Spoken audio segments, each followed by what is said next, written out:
Well, good evening to everyone. Good evening, good afternoon, and welcome everybody.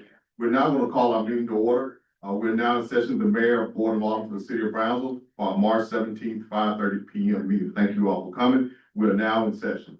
First thing we'll have on our agenda, as always, is invocation. I'd like to ask Reverend James Farmer, if you come forward, please, and bless us with the word.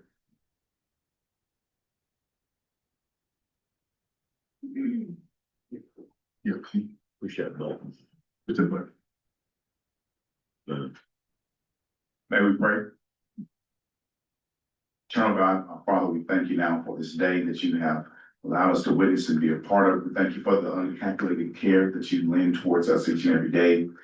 We thank you for being with us and keeping us from hurt, harm, and danger. We thank you now for this opportunity to come as the business of our city is discussed. We pray for those who are here and who are entrusted with the care and the concern and the decision-making for our city. We pray for these concerned citizens who have also gathered. Thank you now for all that you've done in Jesus' name. Amen. Amen. May we now stand for the pledge. I pledge allegiance to the flag of the United States of America and to the republic for which it stands, one nation, under God, indivisible, with liberty and justice for all.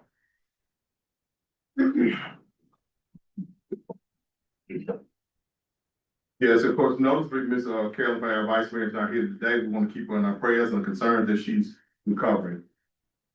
Next we have on our agenda is the approval of the minutes from our regular February 10th board meeting. Have the alderman had a chance to look at the minutes? Are there any questions, concerns? Move to adopt. I hear a motion to adopt the minutes. Go ahead, second. It's been moved, properly second. Any questions, concerns, or corrections? Here none, we'll call for the vote. All in favor, let it know by sign of aye. Aye. Those opposed, nay. Okay, we have now on our agenda, as always, we have a public comment section. Is there anyone from the community that has a comment or question about anything that's strictly on tonight's agenda? Of any public comments? Okay, here none, we'll move right into our agenda items.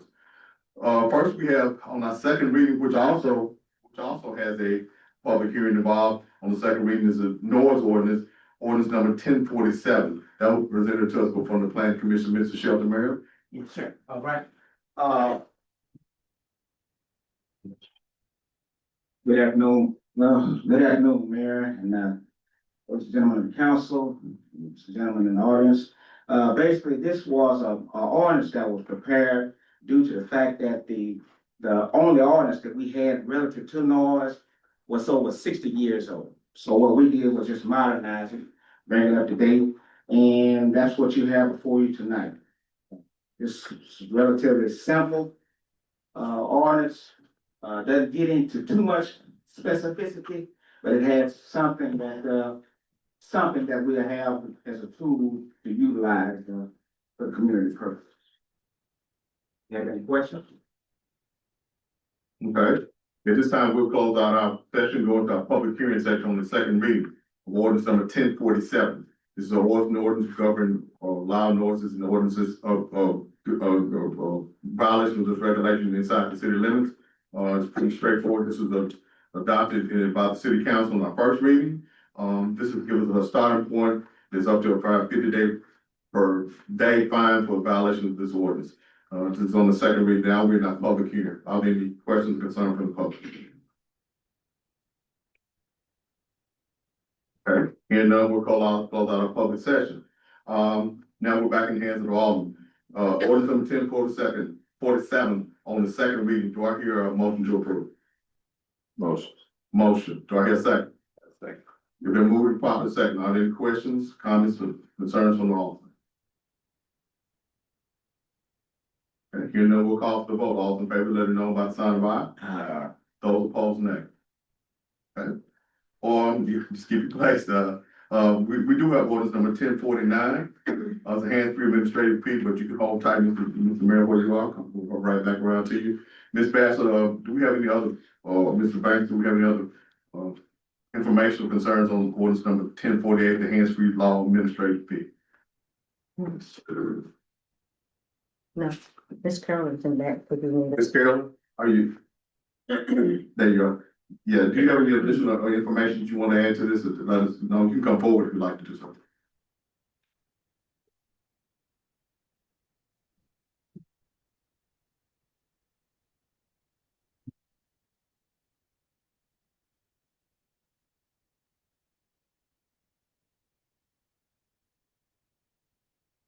Good afternoon, everyone. Good afternoon.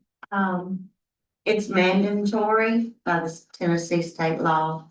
This was supposed to go in effect in January. Okay, And Karen, it's $5, additional $5 fee for Yes, sir. anybody caught using hands-free devices while driving the vehicle. Yes, sir. Or on your body. If it's anywhere on your body, it's considered violation. okay. That's crazy. That's kind of different. It might be one of the craziest rules I've ever. This doesn't change the violation itself, this is just an additional administrative fee that's required by the state. Yes, sir. Okay, $5. Yes, sir. Okay, this is order number 1049 on the second reading. At this time, we'll close out our session, going to a public hearing. On the second reading, is there any questions, concerns from the public regarding what's number 1049, the $5 administrative fee for hands-free violation? Okay, hearing none on the second reading, we'll close out the public session, go back into our session. Is there appetite and motion to approve ordinance number 1049 on the second reading? I moved to adopt 1050. Okay, 1049. Excuse me, 1049. Okay, ordinance 1049, here, motion, do I hear a second? Second. Been moved and properly second. Are there any questions, concerns from the audience? Hearing none, we'll call for the vote. Any questions, concerns? None. Hearing none, we'll call for the vote. All in favor, let it know by the sign of aye. Those opposed, nay. Okay, Mr. Mayor, you back up. Ordinance number 1050. This is on the second reading as well. This is rezoning property from high density to low density on the second reading. Yes, sir. Brief explanation. Yes, sir, Mr. Mayor, this is an ordinance that's prepared that will amend the zoning map concerning certain properties off of East Jefferson Street, the Mercer Road portion, that's zoned R3, that contains single-family, detached houses, zoning those properties from R3 to R1, low density residential. That's essentially what this particular ordinance here, what it does. Any other questions? Not from us, all right?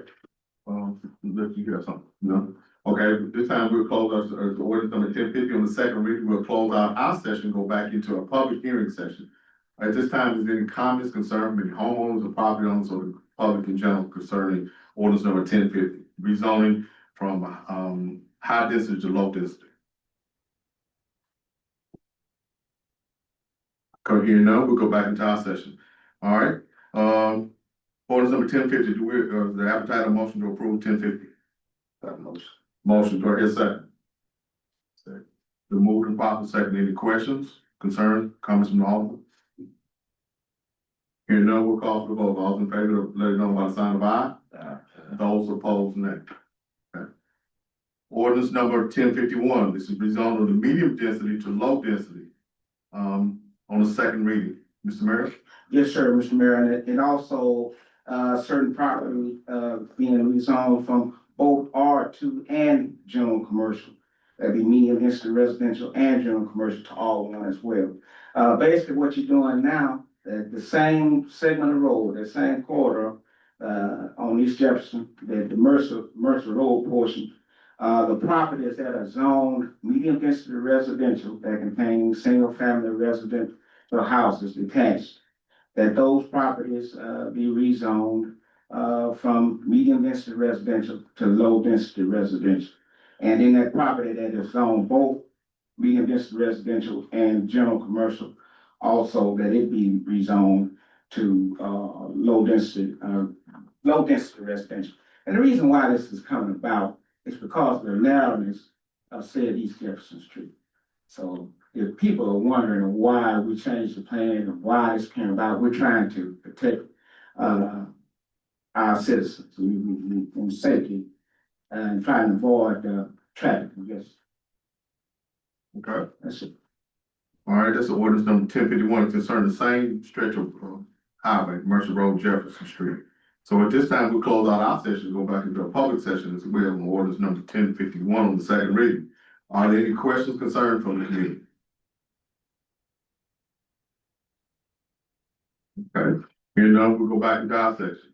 At this time, is there appetite to approve ordinance number 1051 from the Alderman? Do I hear a motion? Motion, do I hear a second? Second. Been moved and properly second. Questions, concerns, or comments on 1051? Hearing none, we'll call for the vote. All those in favor, let it know by the sign of aye. Aye. Those opposed, nay. 1051 passes second reading. Ordinance number 1052. This is rezone the property from R3 to R1. Second reading. This is same stretch.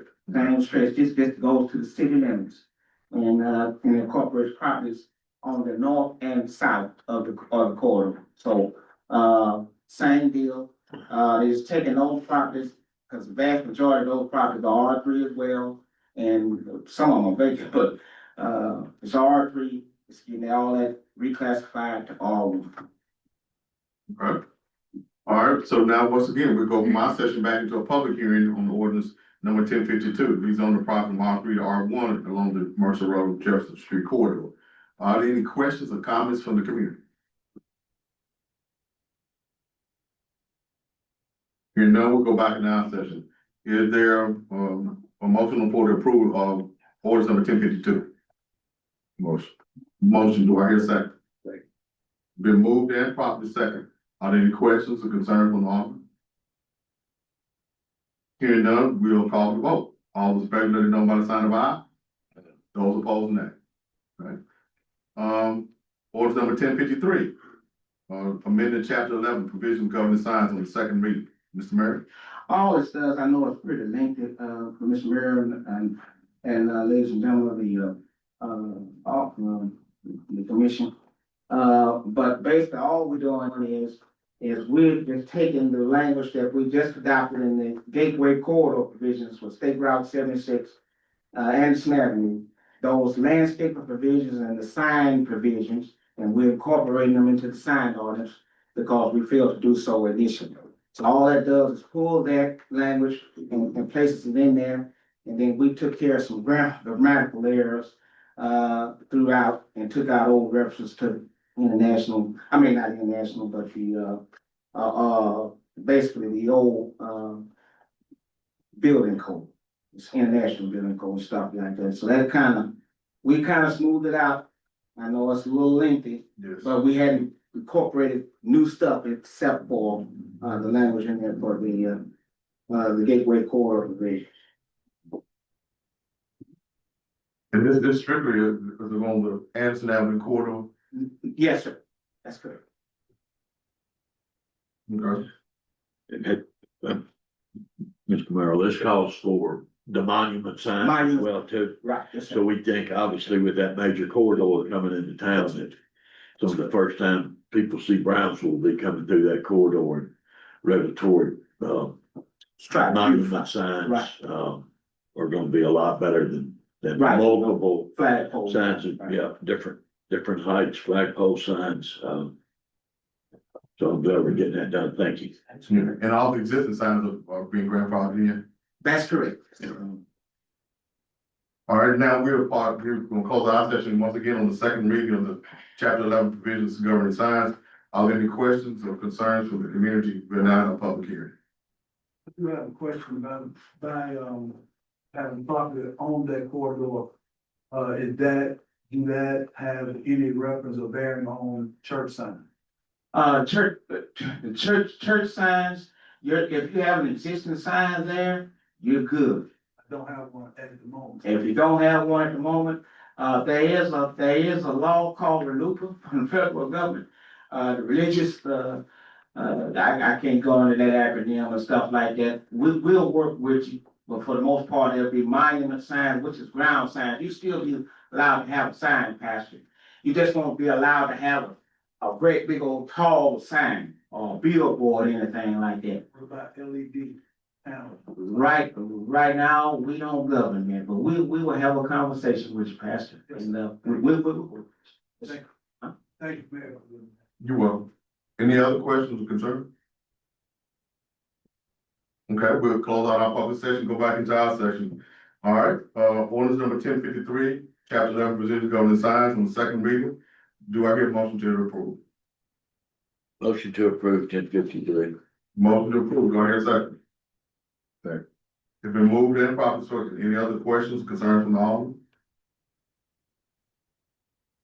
Hearing none, we'll call for the vote. All in favor, let it know by the sign of aye. Those opposed, nay. Okay. Resolution, now we're to our resolutions that don't require a public hearing. These are more, governing like rules versus laws, which are our ordinances are. There, of course, you see, there's plenty of opportunity for public comment at our meetings. Especially we have ordinances on the second reading, and then every meeting you have a public comment session, beginning of the agenda. But the resolution of 1107 was drafted at the request of, someone from the community who wanted to see exactly what our policy was for public comments. This is something that we've always tried to be as transparent and open as possible, in our meetings, is sticking to the agenda. So this is a resolution number 1107. Mr. Banks, you wanna?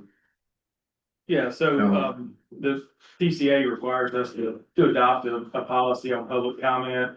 Looked at several other communities, resolutions on that, just to kind of come up with some ideas and also, try to accommodate what we do, here. And, we hadn't had a ton of public comments over the course of us having to do it. But anyway, came up with these, that we felt like were pretty reasonable, preferably to give notice, at least one day ahead of the meeting. And then when you get here, sign up, declare which agenda item you'd be speaking, in regards. Try to limit it to 5 comments on each item on that agenda, rather than having 10, 15 people talk to the same item.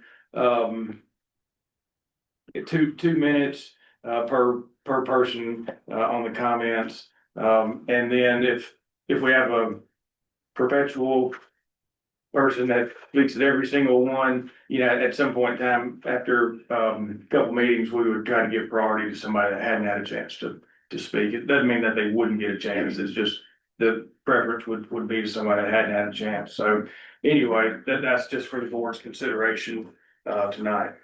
Okay. Also says, unless the body votes to permit more time for speakers and comments. We're not trying to limit your comments by any means. The only reason we did is because this was requested by the citizens. Say, we just had you to come in and sign up, and we try to be as transparent as possible, in our meetings and on a day-to-day basis. So this is just a formality, in my opinion. We still want to hear from you. We need to hear from you. We want to, so. This is where we are with resolution of 1107. What's the appetite of the board? I'd like to make a motion to adopt. I hear a motion, do I hear a second? Second. We'll move to second. Any comments or questions? Well, I'd just rather, when you come to a meeting, you kind of get the facts on what's going on. When you see it on Facebook, that doesn't necessarily make it true. So if you're gonna comment, this is the right place to comment. This is the right way to change opinions and to sway a vote if you feel one way or the other, instead of hiding behind that keyboard. Good comment. It's been great. Yeah. Any other, comments from the audience? Okay, here we've been moving properly second. All in favor, let it know by the sign of aye.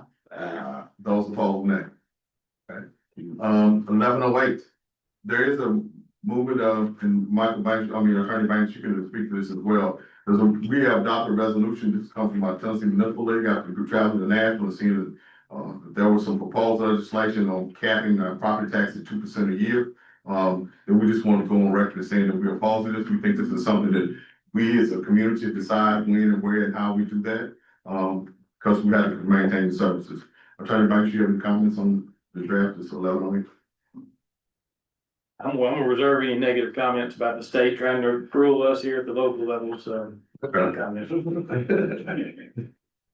All right, Like I said, this, we don't know whether this will go anywhere or not, but we're gonna go on record saying that we're opposed to it. We definitely won't be, get into a situation, we're talking about going up 2% every year or anything of that nature. We just wanna be able to communicate with the community and see, make sure we have a balanced budget, make sure we go forward, make sure we provide the services that are necessary, public safety, trash, things of that nature. So this is just a saying on record that we oppose it, and we want to do it here at local level. All right, this is resolution number 1108. Is there a motion to approve 1108? So move. So moved, do I hear a second? Second that. Been moved and second, probably second. Is there comments or questions from the audience? Hearing none, we'll call for the vote. All in favor, let it know by the sign of aye. Those opposed, nay. Okay. Next on our agenda is resolution number 1109. It's declaring Ward 1 alderman position vacant.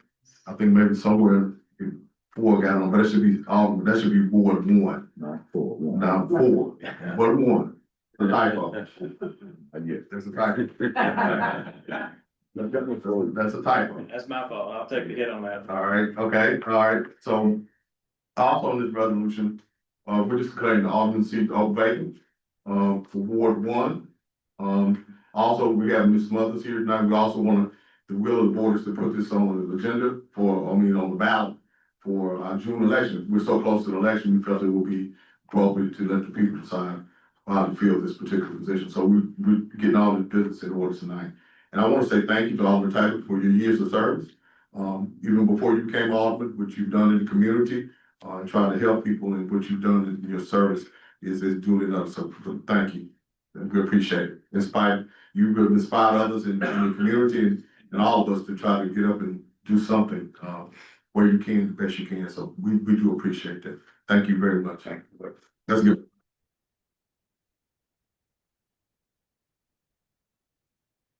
Public service, not easy. Thank you. So tonight we're at 1109. Calls for the vacancy of the alderman seat in Ward 1. And also calls for the opportunity to hold a special election in our June election. So at this time, I'd like to entertain a motion to approve 1109. Do I hear a motion? Motion. All right, it's been moved. Do I hear a second? Second. It's been moved and properly second. Any questions, concerns? Any comments you'd like to make, Alderman Taylor? No, sir. Yes, up on this right here, so from this day forward, now, are we appointing someone to this position? This time we're putting this on the ballot for the June election. That's all this resolution does. It doesn't call for any appointment.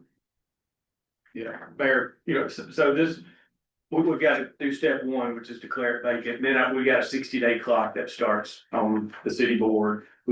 It says that we shall fill that spot within 60 days. So, I'd recommend, we could do it either at April meeting or the May meeting, either one. And then that person would serve until after the election, when we swear in the new elected officials, which would be July, correct, Mayor? You're sworn in elections in June. Yeah.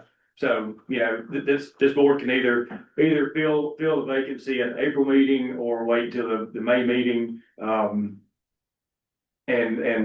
then that person would serve until the newly elected alderman was sworn in July. Okay. Gotcha. Okay. So Miss, if I could, Yes, sir. so the process to get it on the same city election, what is the 16th of June, I think? Mhm. Yes. You want me just to If read? you could, Yes, please.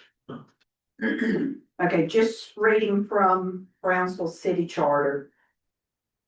This is in section 10, just referencing what Attorney Banks just said. The mayor, the board of mayor and aldermen shall, within 60 days from the date on which the vacancy was declared, appoint a qualified person who meets the requirements to fill the vacancy for the remainder of the unexpired term or until the next regular city election. So the next regular city election will be June the 16th of this year. So that automatically puts this position on that ballot, okay? It does provide for a different qualifying deadline, based on state law. Michael and I have been in conversation, and previously we were looking at a law with the assistant coordinator at the state. But after talking with them today, they have decided that it actually falls under what's called a 55-day rule, meaning that the qualifying deadline would be April the 22nd. So give about a 30-day period for petitions. So, and then that doesn't move the election back, it's still That the does same not. 16. And that does not affect the other words that are on the ballot. It is just There's that word. one more. Yes. Okay. So at our next April meeting, we can appoint someone. Is that correct? Yeah. Yes. As long as we do it within 60 days, you know, one recommendation, would be, you know, I mean, to me, I almost feel like it's an unfair advantage to somebody that is running, in that election if we were to appoint them. I mean, not necessarily just my personal thoughts on that. So if we waited on the appointment until after the 22nd of April, then that might, so that we can see who's running, that might be the best thing. But we have the option either at the April or May meeting to fill that vacancy. Okay, I kind of agree with you that, if we had somebody come in that you knew was gonna be just temporary to fill for a couple of months, until we got to the ballot, that might make sense. Okay, I think that's fair enough. All right, any questions, concerns from the Alderman? Okay, it's been moved and properly second, all in favor, let it know by sign of aye. Those opposed, nay. 1109 passes. Thank you again, Alderman. Thank you. All right, so at this time, we have one of the resolutions, 1110, to approve the terminating of North Church Avenue. This is a request that came from, I think, Mr. Catherine Allen Watts. They own all the property along that corridor on both sides, and that they wanted to port it off and take over the maintenance responsibility for the curbs, sidewalks, and streets for the area. We did request that the Watts and subsequent landowners should be granted access to the city of Brownsville for emergency services, utilities. So that's a conversation. We have a map, but we don't have the definite plan, but that's kind of where we are. Attorney Banks, you want to elaborate on this? Yeah, so, I tried not to be too confusing in the written description on this, but basically the Watts own everything north, of the first two lots that face East College Street. And so they're asking that they be able to turn the northern part of that after those first two lots into, a private drive, which we've done that before on a couple of other streets in the past. You know, it takes the street and sidewalk and gutters off of our books for maintenance and repair. And since it's all one, property owner, then it kind of makes sense to do that. I was talking to Teddy Walter earlier today about the emergency vehicle access, and he was talking about how they do that with Stonebridge and a couple other places with these knock boxes. And so, you know, we need to get the Watts to work that part out with emergency services. But other than that, I think it's fairly self-explanatory. Okay, so I did, in our staff meeting, but it was addressed by our public safety officers, so they want to make sure that they were informed this morning and make sure that when we have the commitment for a plan. I spoke to the Watts as well, and they said they're more than willing to do that. And so it'll be a cooperative agreement. Yeah, that's right. Just with some small details, and it's done, like I said, Stonebridge and some other places. All right, that's what we have before us there in my team. Do you have any questions or concerns, anything from the audience? So we should take North Church Street and give it as a private drive. That's what this resolution is for, yes, That in there. For real? yes, yes. Do you have any questions? So what's the name? Still gonna be North Church Street? Or is it gonna be their drive with Watts? It's gonna be Watts Street. Them drive where they from. Have y'all seen this map? That might, yeah, it'd be a private drive from I measured from the center line of East College to the edge of the property lines that face East College to where their property line starts, about 227.5 feet. Coming off. Yeah, so that red circle north becomes a private drive. So this East College right here. Yeah. So where the apartments at? Right there. Do they own the apartments too? Yes. Yeah, and the Watts are here. Yeah, you want to ask a question for this? Why y'all want all that? Come on, everybody. Yeah, come on, come on. just promoting those. Yeah. A lot of members down in North Church, I know everything. Oh, There you go. Like to ride down sometimes. this mayor, Alderman, tell you what. I'm in a unique position. When a man marries and outkicks his coverage, he should let his spouse speak. My spouse is here tonight, but I jumped up. She probably do a whole lot better job than I. Do you wanna come up, Miss White? No, we're good. Let it go. We've been very, very fortunate, over the years. My wife's father started this process probably 35 years ago, something like that.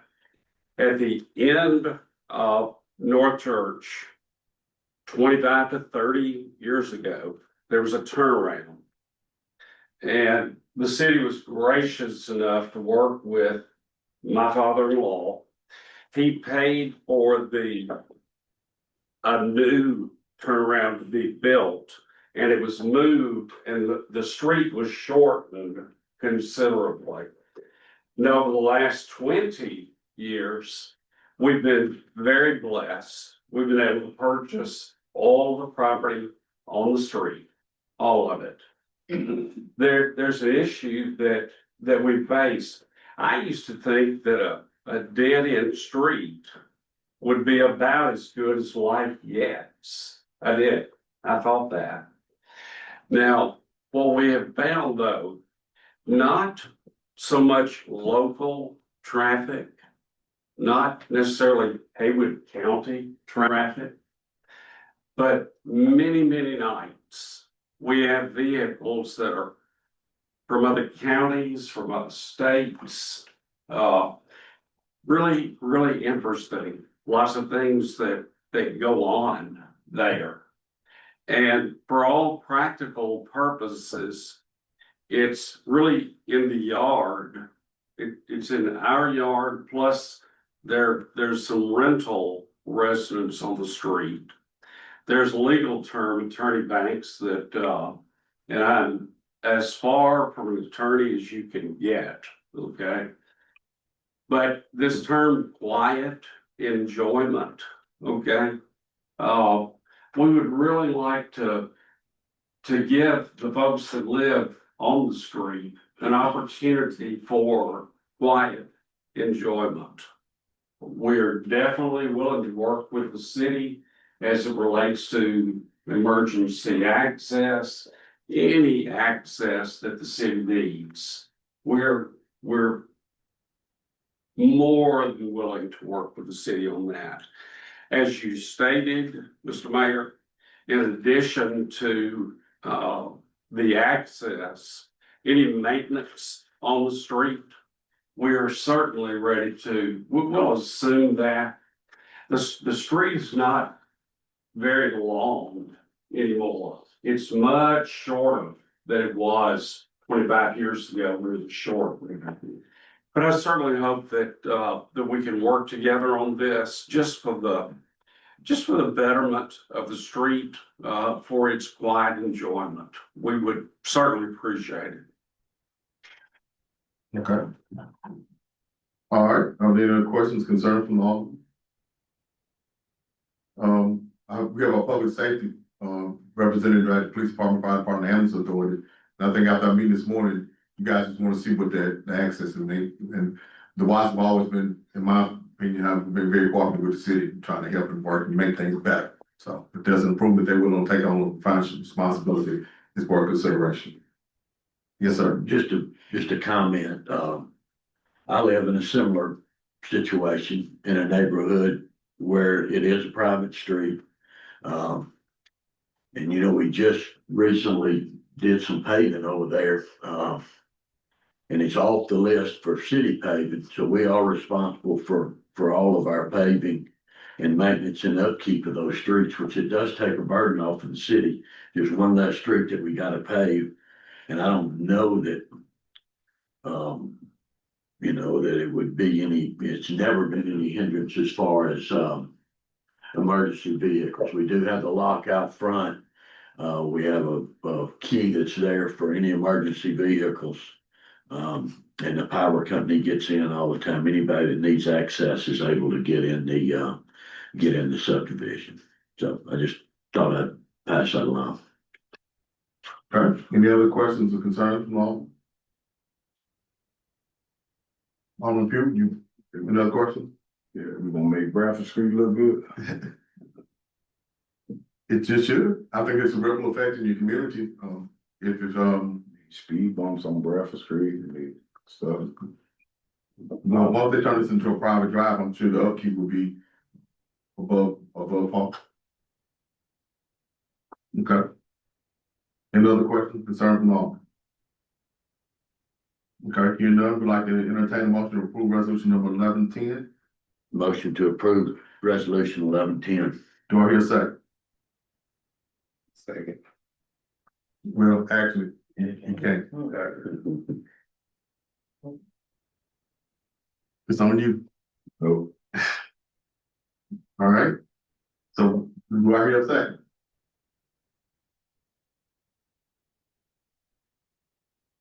Do I hear a second? We have a motion on the floor, 1110. Do I hear a second? Okay, 1110 dies for lack of a second. We'll revisit that with more information. Next, we have a community development report. Miss, Are there any questions concerning? that's like I said. Regarding community development report, No, everything is pretty much at a standstill. We are receiving reimbursements for each of our grant projects. We're waiting on the big reimbursement for Anderson Avenue. I had to submit, documentation, contract report, to get that bucket of money back. I think it's like $300 and something thousand.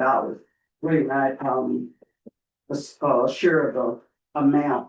With the multimodal grant, I think Attorney Banks did provide the preliminary report contract, am I right? Got a contract, still finishing up the, Finishing up the rest of that. And, home grant, we have a closing on, to close out one of the homes, the contracts and everything on Thursday. And that's about it. Is there any questions? no. Thank you. Thank you. All right, next we have, the financial management report. Ms. Sherry Baxter. Are there any concerns about the expenditures and the revenues for the month of February?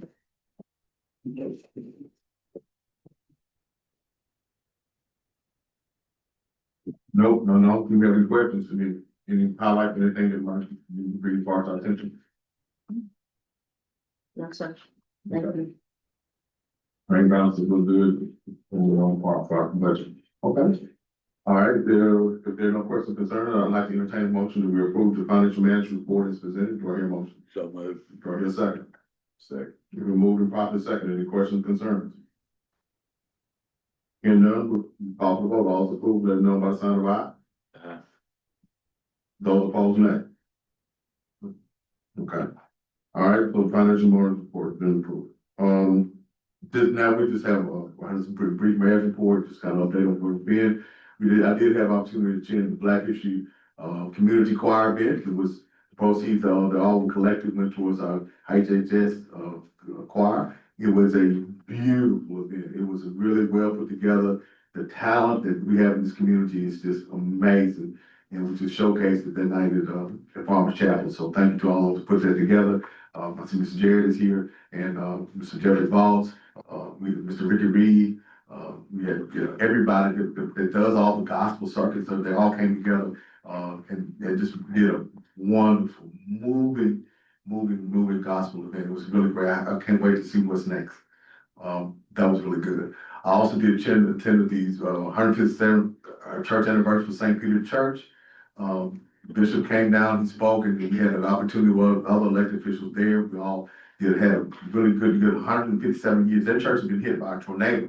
They ripped the ceiling off, but they were able to rebuild and keep the community alive around their worship, place of worship. It was a really good event.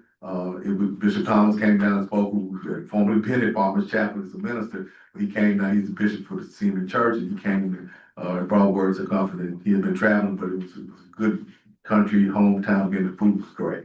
All right. The Scott Street Community Center, the Excellence Award of Excellence. So there you see Shauna and the staff at the Scott Street Community Center, and they raised close to $29,000 for the Scott Street Community Center. Let's get that organized.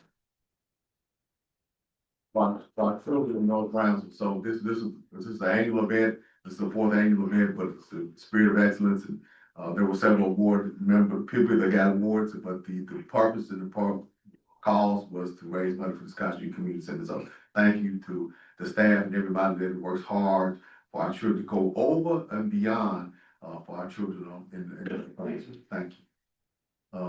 Then I attended the Tennessee Municipal League, but also there was a UT Board Center. There was, of course, President Randy Board. He has business leaders from across the state. I had an invitation to go and hear from business leaders about what their future looks like concerning AI, workforce development, tariffs, everything that they face now to continue to do business in the state of Tennessee. And that President Board is also announcing some more programs that will reduce the number of required hours for a degree from the University of Tennessee. You already had the reduced amount of scholarship funding, just similar to the Tennessee Promise, but it's the UT Promise, where anybody with $75,000 or less in the household income gets a scholarship to the University of Tennessee. So he is right where he's supposed to be. I was glad to see him. He was glad to see me. So you gotta love that orange jacket. National Park Service, you have some flyers available to you. The National Park Service is doing a very concerted effort around the Edward Williams lynching. On the lynching site, if you hadn't had a chance to see this, there was an opportunity for community and public input on Carver School. This has now been published and documented. So if people want to use this as a research document, the point is to get a site here, a memorialized site that the National Park Service will have. But it has to be approved on the federal level. But now because of hard work, Mr. Ashworth, and some others, now this Edward Williams story Mr. Jim Emerson was there. It's been documented. Mr. Jim Emerson, in his book, Murder on the Hatchet, is now available on Amazon. And he'd been working for years to get that document, get that story told. So this is another way of telling our part of our rich history. Some of it's not always good, but it's a part of who we are and how we capture where we are today. That concludes my report for tonight. Then any reports from Alderman Pugh? None. Alderman Bishop? Hey, Mayor, the Brownsville Utility Report, TBA's bill for February 2026 was $1,037,820.56. Beginning on March the 1st, there was a residential electric increase from TBA up about 12.5% due to a fuel cost adjustment. And as the weather gets better, they take that back off when demand goes down. But that's my Miss Carolyn Flagg contribute tonight, because she's given that report for the last 8 years since I've been in here. Thank you. Thank you. All right, I'll give you an opportunity. I'll tell you everything you want to say about that. Our departmental report, here's some of our department heads here. Is there anything, any pertinent announcements you need to make from ambulance, fire, police, IT? Okay, just checking the sign. Do you have anything you want to? Okay, all right.